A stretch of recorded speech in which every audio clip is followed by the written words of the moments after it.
क्यों कहने आ गया क्यों घास कहने आ गया पुनि अस कबहु कहे सी घर फोरी तब दरी जीव कड़ावहूँ तोरी। हे मंथरा, अगर आपने अब कभी ऐसा कहा तो मैं तेरी जीभ कड़वा लूंगी। ऐसे कहकर क्या और कैकेयी ने कहा कि मंत्रा, मेरे को तेरे ऊपर सपने में भी क्रोध नहीं है, लेकिन तूने बात ही ऐसी कही, इसीलिए मेरे मुंह से ऐसा शब्द निकल गया, बाकी मैं तेरे ऊपर नाराज नहीं हूँ। तू मेरे को सही सही बता क्या बात है। तो मंत्रा कहती है, एक ही बार आस सब पूजी, एक ही बार आस सब पूजी, अब कछु कहेब जीभ करी दूजी।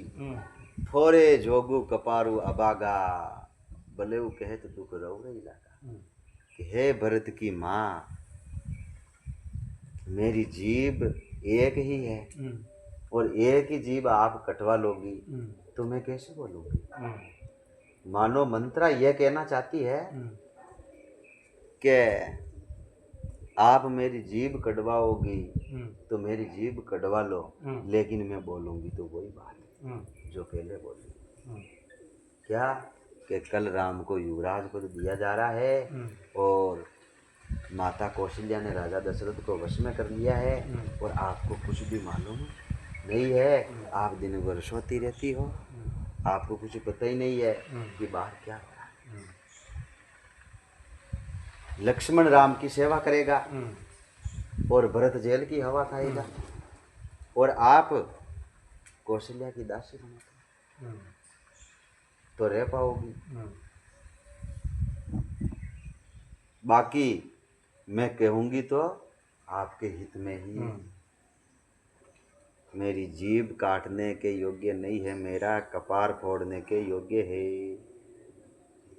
वरना मैं कहूँगी तो वही बात। जब बार बार मंत्रा ने वही बात की तो और उदाहरण भी दिए, कुद्रु बिनित ही दीन दुखु तुम ही कौशल्या देव, बरतु बंदी गृह से ही ये लखनऊ राम के नेब।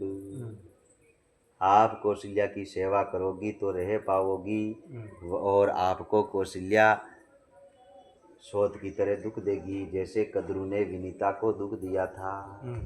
और भरत जेल की हवा खाएगा, लखन राम की सेवा में रहेगा। ऐसे करके मंत्रा ने कैकेयी की बुद्धि को भर लिया। अब कैकेयी घबराने लगी, उनकी भी सांसें फूलने लगी और उसने कहा कि हे मंत्रा, मैं पियर में रह लूँगी, मैं नहर में रहकर रह जाऊँगी, लेकिन मैं शोध की दासी नहीं बनूँगी।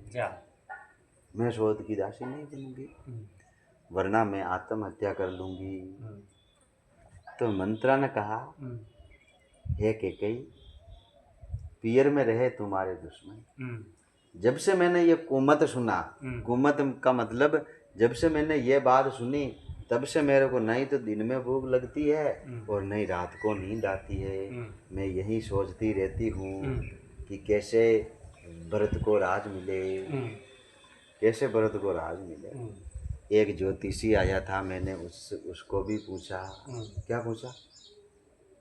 कि भरत को राज मिलेगा, इसीलिए आप घबराओ मत। आपने एक बार कहा था, क्या कहा? कि आपके 2 वचन राजा दशरथ के पास में गिरवी पड़े हैं, आप उस वचन को मांग लीजिए। ये समय आज की रात का ही है, कल तो राम को युवराज पद दे दिया जाएगा। दोई बरदान भूप स्थन, दोई बरदान भूप सन थाती, मांगहूँ आजो जुड़ावहूँ छाती।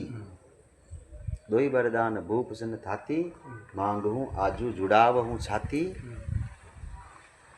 जुड़ावहूँ छाती।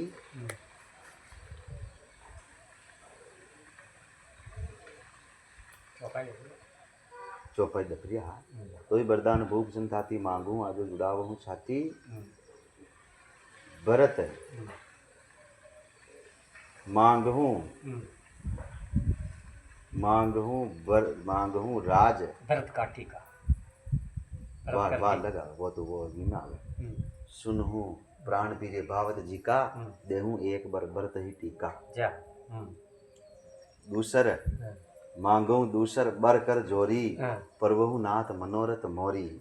तापस बेस विशेषी उदासी 14 बरिस राम बनवासी। बिल्कुल ठीक है दोनों को ये ठीक। हाँ वही इनमें कोई हाँ ये अगली कड़ी में आ जाएगा। हाँ, आगे। कि हो गए हे देवी आप 2 वरदान में पहला वरदान तो ये मांगना कि राज पद राम को नहीं भरत को मिलेगा, और दूसरे वरदान में ये मांग लेना कि राम को 14 वर्ष का वनवास मिलेगा। अब मंत्रा ने जैसा कहा वैसा कैकेयी ने किया। और ध्यान रखना एक मेरी बात को, राजा मन के मीठे और मन मलिन मुँह मीठ नरपु राउर सरल सुबहु। राजन मुँह के मीठे और मन के मलिन है, आप उनकी बातों में मत आना। जब तक राम की सैकड़ों सौगंध न खावे तब तक आप ये 2 वरदान मत मांगना। अब कैकेयी कोप भवन में चली गई और वस्त्र मोटे कपड़े पहन लिए, आभूषणों को उतार दिया। इधर अब राजा आता है शाम को। दूसरी रानियों को तो दास दासियों से सूचना दिलवा दी, लेकिन राजा के मन में यही था कि कैकेयी को मैं अपने मुख से बताऊंगा कि हे देवी मैं तेरे मन का करने जा रहा हूँ, कल राम को युवराज पद दे दिया जाएगा। जब राजा को पता चला कि कैकेयी कोप भवन में है तो उसके पग डगमगाने लगे।